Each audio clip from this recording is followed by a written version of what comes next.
welcome back to my channel. Thank you so much for kicking it with myself, Cammie. Today I will be walking you through the physical exercises that you have to pass at MEPS. I'm gonna try to remember all of them. There's 2 of them that are super important and you want to make sure that you can do, okay? But I'll let you know when I get to those. Let's go ahead and get right into the video. Alright, so every exercise they have you do, there's a purpose for it. You might not understand the purpose, but there is a purpose for it. Ultimately, they want to make sure you're physically able to do any job or duty that is assigned to you.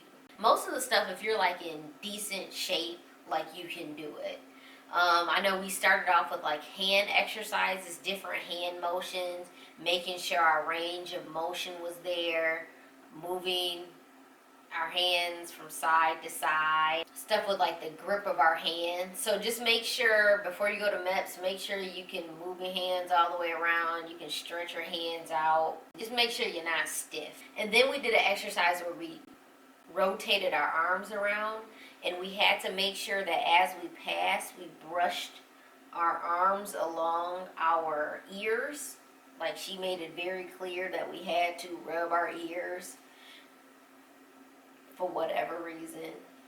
And then we did an exercise where we had like our hands up, and then we had to like snap them to our side really quickly.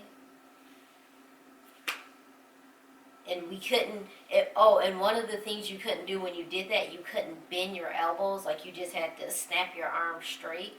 I remember that because one of the girls was having like difficulty with that. Then we did one where we had to bend forward, and then the doctor would like check your spine. So you had to stand like perfectly straight, bend forward. And then as she checked your spine, you had to slowly raise up. And then the same thing like with your hands, to make sure like all the dexterity, I think that's the word I'm looking for, was there. You had to do the same thing with your feet. So you had to like rotate your feet. We had to do one where you had to, like we did the snapping of the arms, you had to do with the snapping of your feet. And the doctor was explaining like you're crushing a can. You don't want your heel to hit the ground, but you want to start up here and snap down. And you had to do that on both legs. The same way we did the crushing with the can, you had to do it to the back as well. So you stand there and crush. So we did this, crush a can, and you had to snap. You had to start up high, crush a can, and then you had to start up high and snap as well from the back. And that was one that we had to repeat because people weren't quite getting it.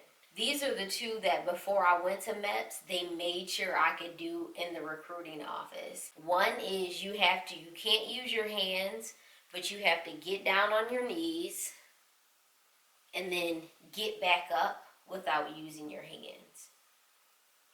Which to me, I was like, oh, that's simple. Like, get down and get back up.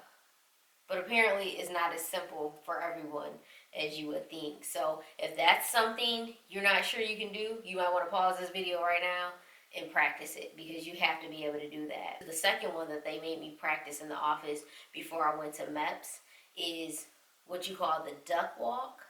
And what it is, you have to squat like a duck and walk heel to toe, heel to toe, heel to toe. And I'll show you that. And you actually have to do it. Walk 5 spaces, turn around without getting up or using your hands, and then walk back 5, and then get up without using your hands. So I'll show you what we had to do. And the trick to this is you want to have your knees out. So make sure your knees are out. It was a girl, she was struggling, but she was trying to do it with her knees in, and like, it's not impossible, but that's not how you do it if you want to pass this part. So you do heel, toe, heel, toe, heel, toe, heel, toe, heel, toe.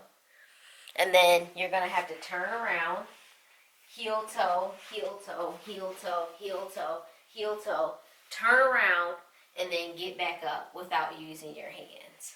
But it's heel, toe, and then you see how wide my legs are out.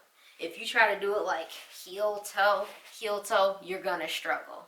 So make sure, again, pause the camera and practice this and make sure you can do that, because that's something that you're gonna have to pass. And then you're also gonna have to like touch all your fingers to your thumbs, like 1, 2, 3, 4, 4, 3, 2, 1, 1, 2, 3, 4, 4, 3, 2, 1. You're also gonna have to like walk on your heels. I think it's like 5 paces, and then just come back. You're gonna have to walk on your tiptoes. They're gonna check to see whether or not like you're flat-footed, check your arches and different things like that. The last thing that I remember that we had to do, because I'm like, I didn't understand this one at all. And I'm just like, but the doctor offered it up. You're gonna have to walk like, there's gonna be like a point at one side of the room and then a point at this side of the room. You start at this point and you have to walk extremely fast to that point, and then you're gonna turn around and walk extremely fast back. The purpose of that is to make sure you don't have a limp. She was like, it's really hard to hide a limp if you're walking fast. And I don't walk fast at all, so I was walking and she was like, faster, faster. So I was like, so if you have a limp, they're gonna find out, okay? Unless you're just really good at masking your limp. Yeah, that's all I really remember. After we did that, then we had to like strip down and like completely naked and put like a little paper robe on, and then we went in with the doctor and she checked our teeth. I don't really know how in depth it is because she just told me to smile, and then she was like, your teeth are really white. And then she checked your ears, she looked in your ears, she made sure like she put something up and you had to follow it, like not moving any parts of your body, just your eyes. And then I guess basically she's gonna check to make sure, if you're a girl, she's gonna check to make sure you're a girl. I think guys have to go through some exam, but we don't have to do that. So I think that's all you really have to do as far as the physical stuff. They also will take your height and they will take your weight. If you watch my video about my MEPS experience, my personal MEPS experience from the hotel to the end, you would know that I did not pass the height. I was too short, so I had to get a waiver. And then for my weight, I was actually right at it. And just a note, at least this is what my recruiter told me. She told me that when I come back to actually ship out, they'll take your weight again and you have to be at or below the weight that you were when you initially processed that MEPS. Otherwise, you won't go. So keep that in mind as well. Alright, so that basically wraps up my video. This video was not meant to be like super in depth. I just wanted to just run you through the exercises that you're gonna have to do and pass at MEPS. Check out my video about my MEPS experience. It goes a little bit more in depth and gives you kind of like the more behind the scenes and kind of breaks down like everything that you'll go through the day. But thank you so much for tuning in. If you have questions, be sure to leave them down in the comments, and I'll try to make other videos answering those questions, or I'll try to respond to your questions. If you haven't already, be sure to like, comment, share, and subscribe. And please don't forget to tell a friend or 2 or 3 or 4 or 5.